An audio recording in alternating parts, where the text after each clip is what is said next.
Okay, welcome to the live stream this evening. Teachings of the Christ mind.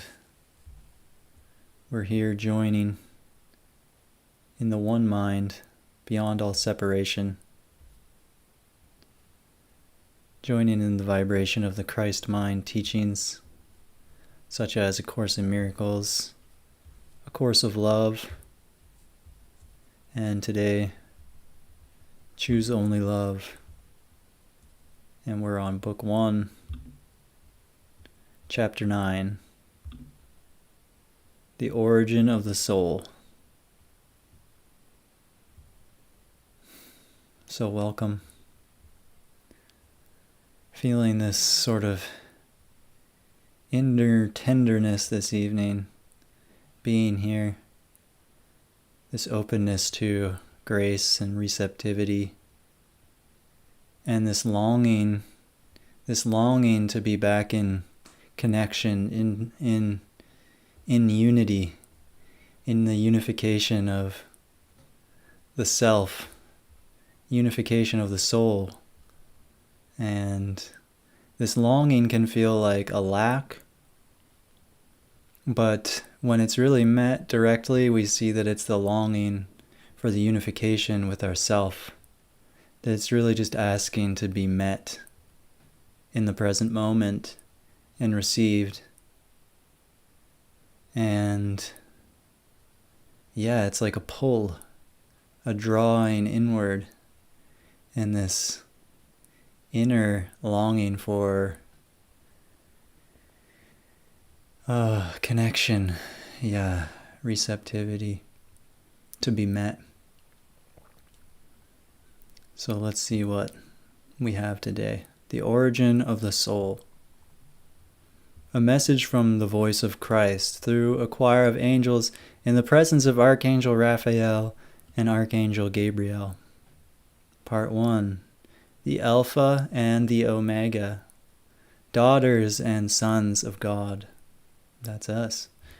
Once again we have come in our countless number to dwell among you who are the abode of light.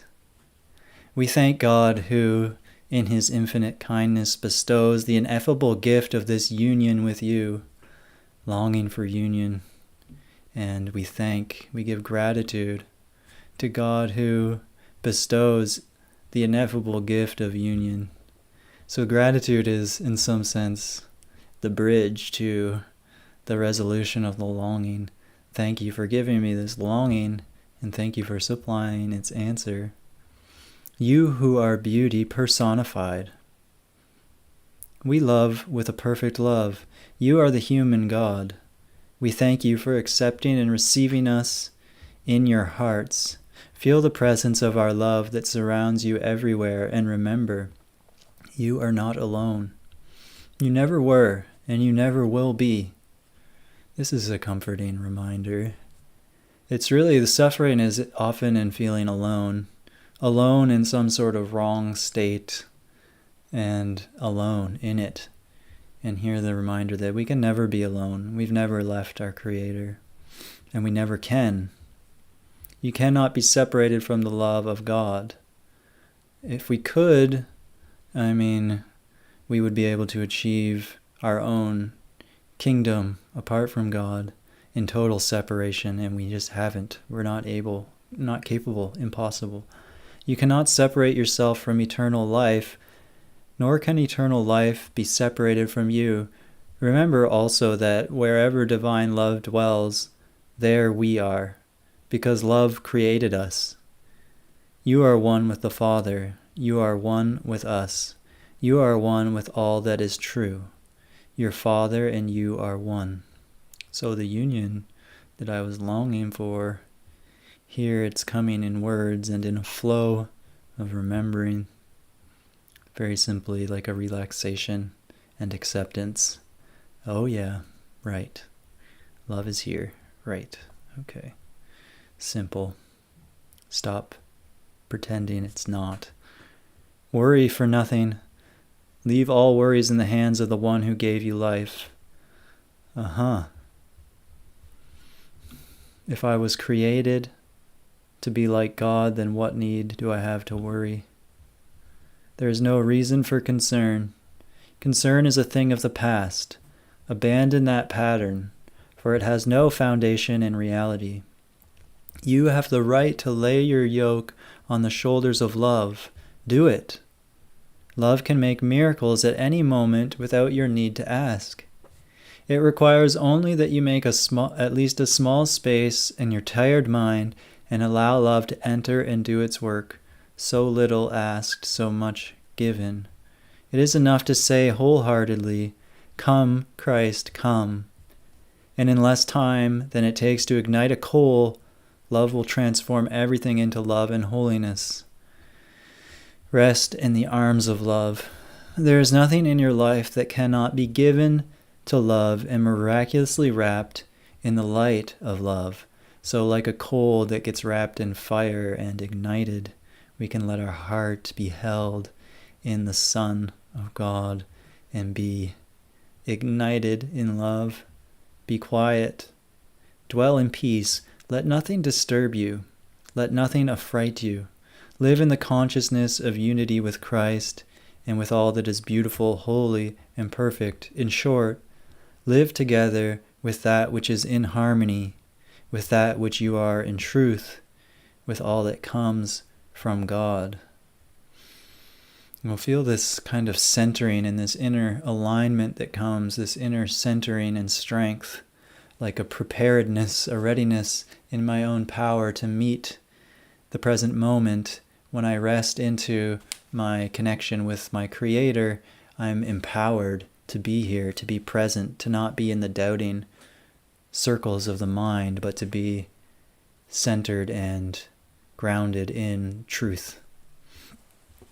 You have come alone to our union that is a dialogue of love and truth, alone in a solitude in which you are one with everything, alone in the eternal wonder of being who you really are.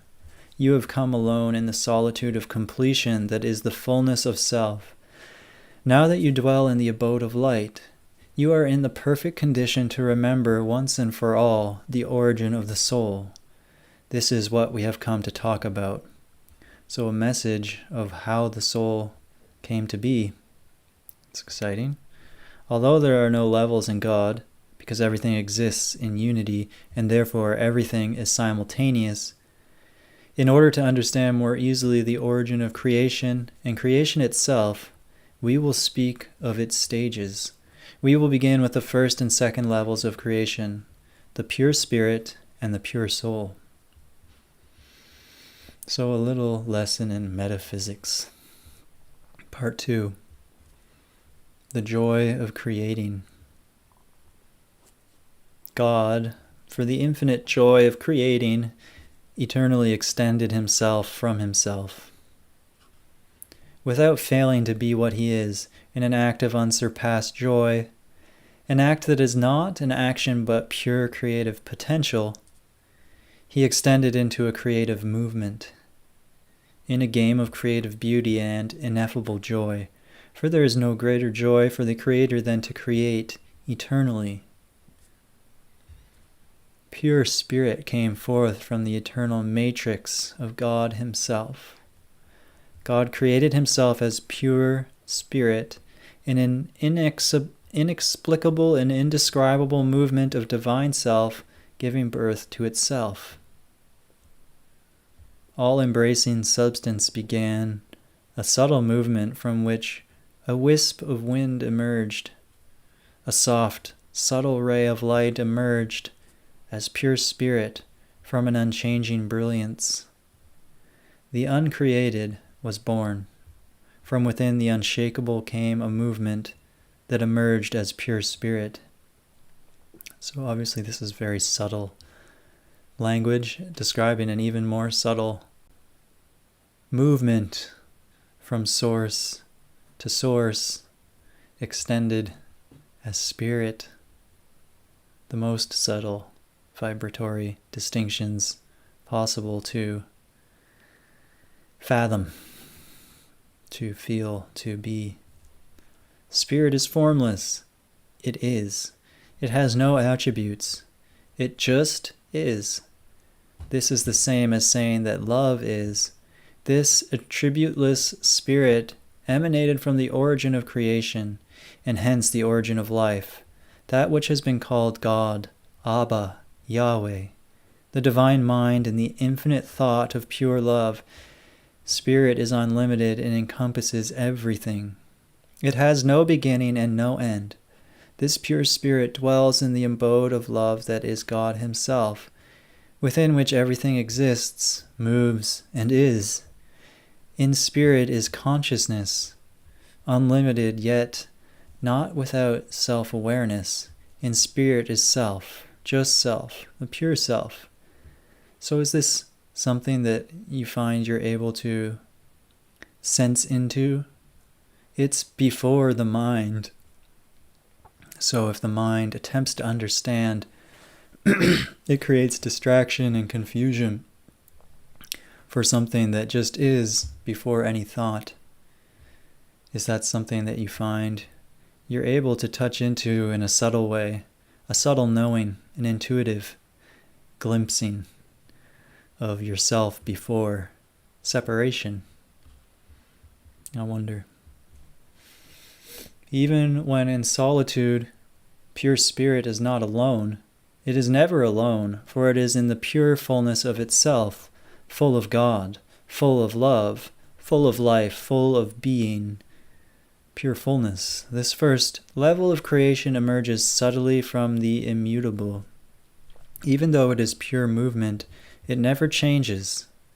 Like God himself, it dwells in pure abstraction, in the pure potentiality that God is.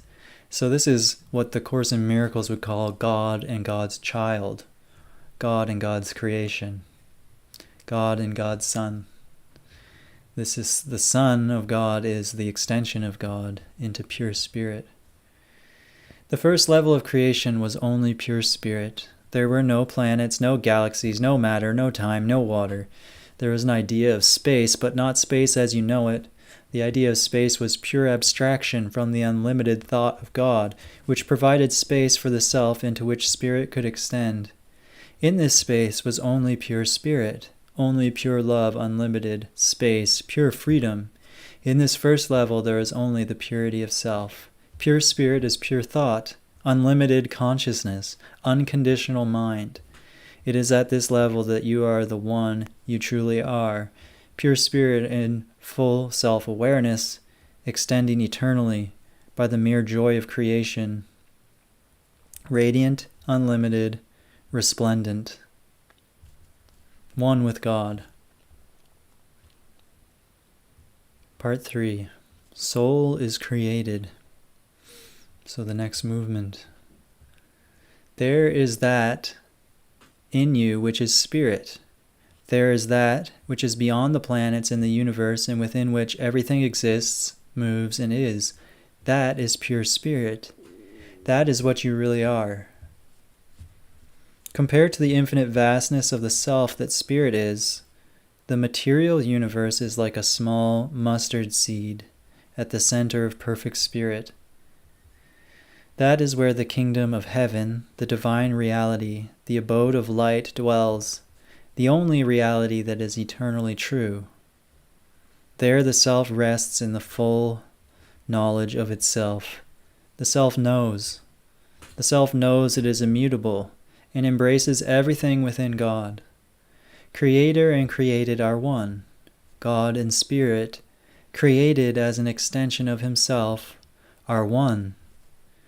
For me, feeling into God and Spirit and the relationship of them is like pure bliss, pure light, pure glory, pure radiance.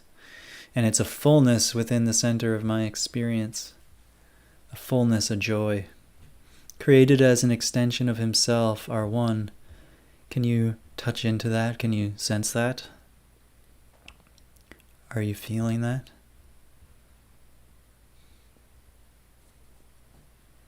Spirit is pure thought, unlimited, formless, the extension of God. It is one with God. It knows God. Remember now, beyond the material universe, with all its galaxies, atoms, and particles, right there Spirit contains the universe. Right there, the Father and the Son are one. The Son knows. He does not have a thinking relationship with the Father in which he observes him and says, "That is my Father." Rather, in that reality is the perfect purity of the potentiality of God. In that reality, which is pure love, pure spirit knows. It knows the Father without the need for thinking. It knows one with the Creator. Herein lies perfect knowledge. So this is knowledge beyond thinking, beyond any doubt. Now the pure spirit, the self that resides eternally in the perfect knowledge of itself, which never moves and which is immutable stillness, continues the dance of creation. Pure spirit, in an endless movement, continues to dance with the same God from which it emerged, and continues to emerge eternally. Eternal emergence. The subtle ray of light continues the dance with the sun in perpetual joyful creativity.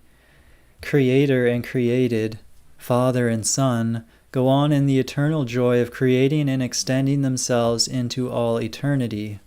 And we are that, and you are that. It's like the extension is met by a perfect balancing, falling back into Source. And falling into Source leads to this radiant extension. And that radiant extension is always resting back into its relationship with Source. Just quantum rest in the effulgence and joy of life. Now begins the unimaginable. Pure spirit began to condense and descend.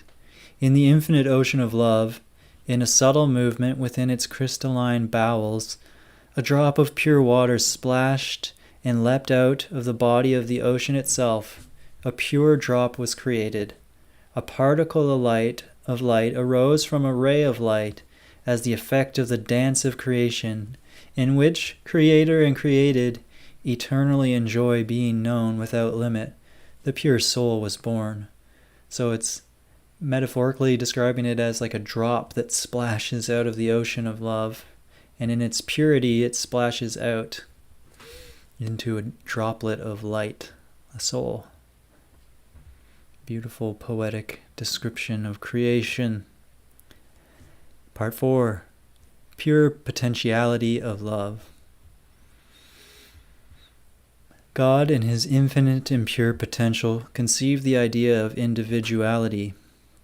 God, in a creative, unequaled daring, by the pure joy of creating in love, extended the pure thought of love so as to know himself as a uniqueness in which the part remains the whole. Thus pure soul was born from the bowels of perfect spirit like a ray of light emerging from the sun. So another extension. The pure soul, which is light, which is love, which is God, rests in the fullness of being one with God, while yet remaining itself. God becomes individual without failing to be fully conscious of being the whole. Now God is both the one and the many. In that way, God himself extends to the pure soul in all his divinity. At this level, angels, cherubim, seraphim, and celestial beings exist. At this level, they are particles of light that dance the merry dance of life and space without limit. Particles of light emerge from the subtle movement of the ray of light that arises from everything. So this is the most subtle level of creation that still isn't really in separation at all. There's a uniqueness, a particle, but the particle contains the whole consciously, and the whole consciously contains the particle. So there's no separation. Each particle of light, each pure soul, contains in itself the pure potential of divine thought. The part contains the whole. The particle of light is essentially the same as the ray of light that gave it origin, the sun from which it emerged. The drop of crystalline water contains the ocean within itself, because its essence is identical and also different. What is different is still the same and yet not different. This is the audacity, the paradox of creation, a creation still without planets, earth, sun, or water. Here still is only the Creator. The pure spirit, that is pure movement, pure thought, created as the pure extension of the love that God is, here too is the pure soul in all its magnificence, emerged from the subtle ray of light that is the unlimited spirit that emanated from the unshakable. Here before time emerged the soul in love, the beauty of God, your true identity, in oneness with the divine, all which you are too.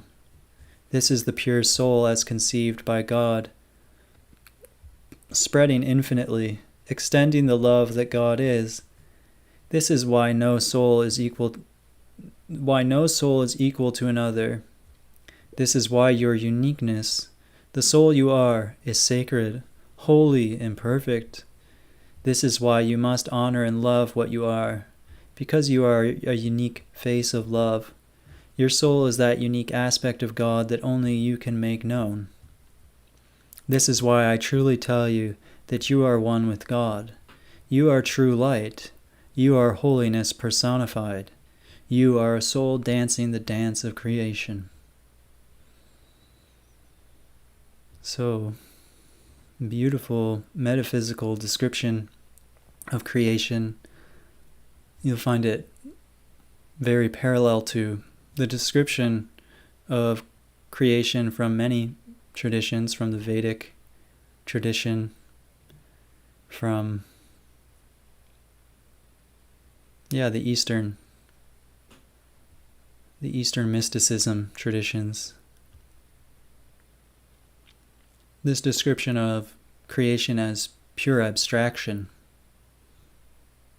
And I think in the next chapter we get into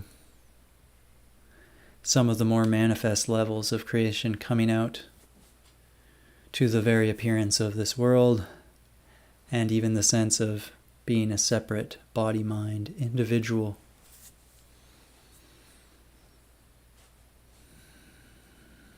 Which is always an illusion, the illusion of separation, but a perceptually convincing one that never actually has the power to create separation from our source. That's the unchangeable fact of our being. But it can seem like it, and we can believe that we are. And the belief that we are makes it seem like we are.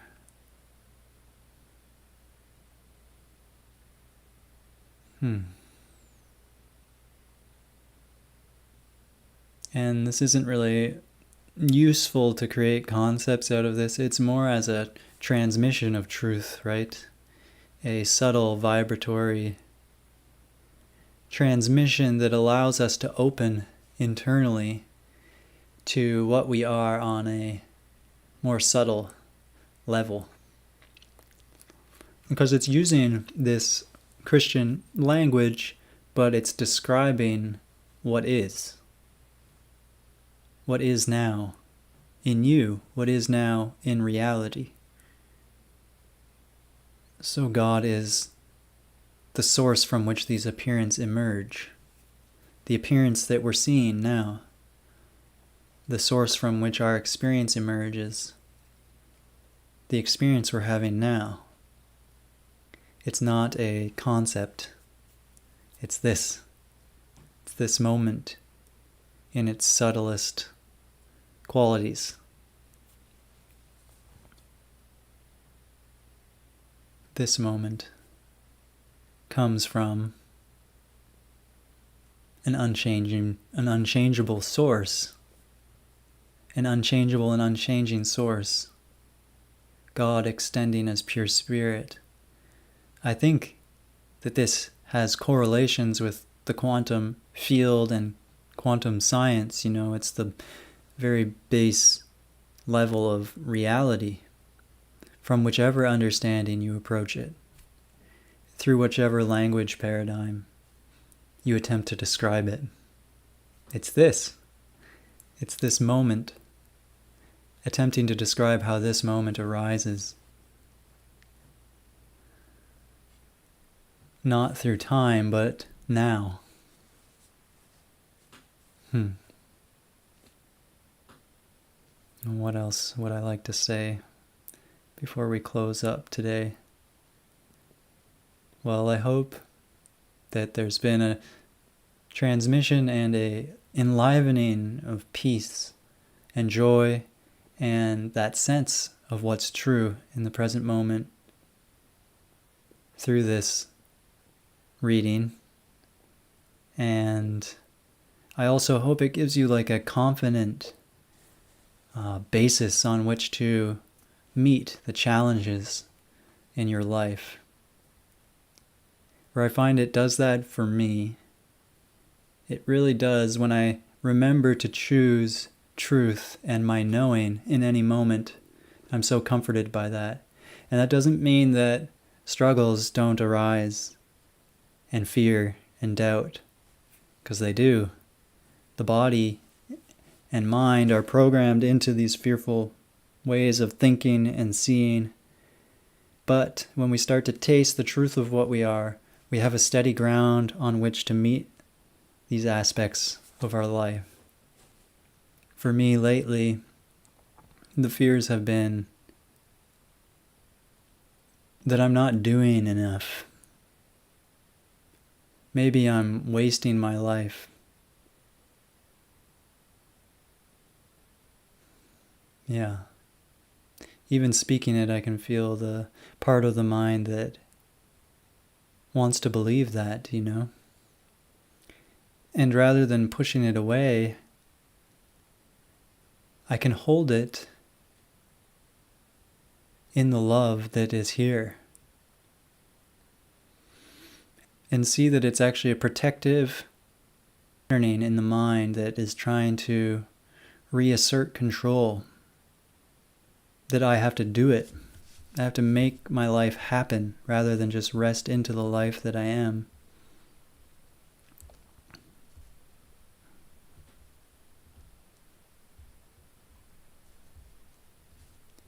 And I'm remembering this part. There is no reason for concern. Concern is a thing of the past. Abandon that pattern, for it has no foundation in reality. You have the right to lay your yoke on the shoulders of love. Do it. Love can make miracles at any moment without your need to ask. It requires only that you make at least a small space in your tired mind and allow love to enter and do its work. That's it. Rather than spinning in the fear and the doubt and making mountains out of molehills, we can hold it up to the light and say, please hold this with me. Please take care of this with me. Please bless this. And then receive the comfort of being one with truth forever, unchangeably.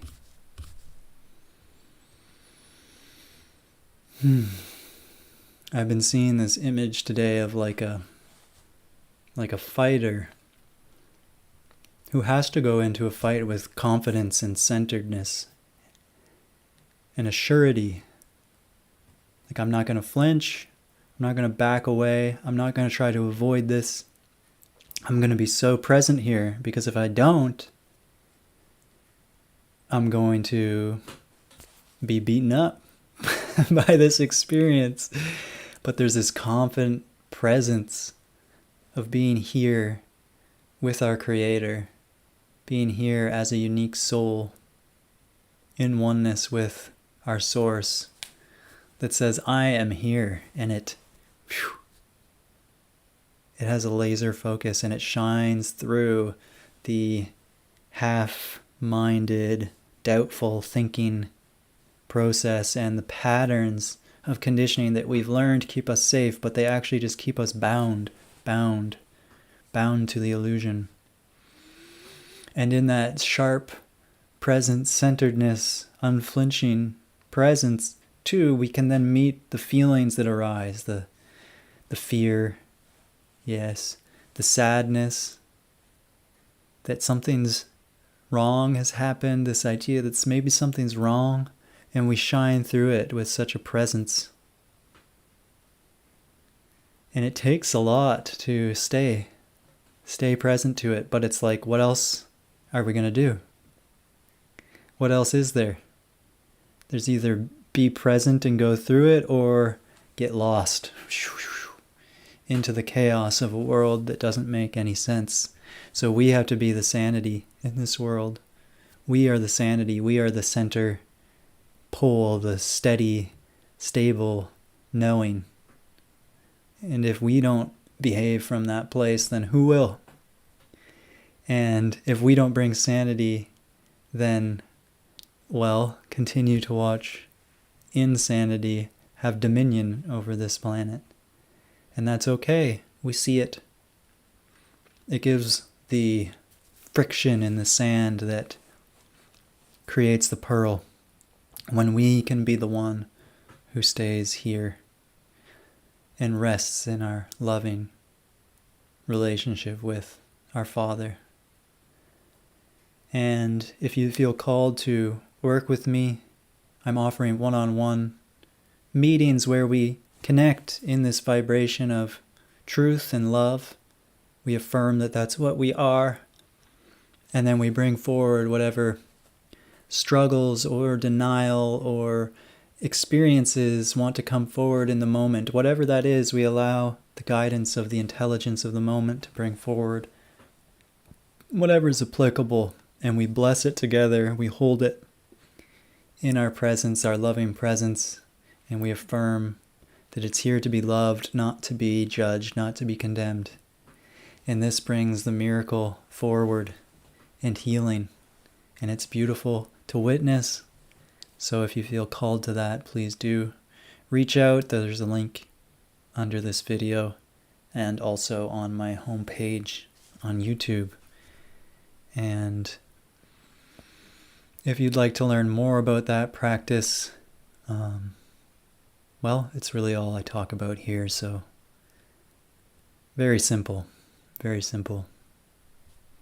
Presence and meeting what arises with love and not fear. Simple but not easy. So we can practice together. I'm not certainly saying that that's something I have mastered, but just that it's something I feel committed to learning. I have faith that it is the way, and I've been reassured in that many, many times. So thank you for being here. Thank you for being the one pure light expressing itself uniquely as a soul in love with its creator. And I look forward to connecting with you again. Bye-bye.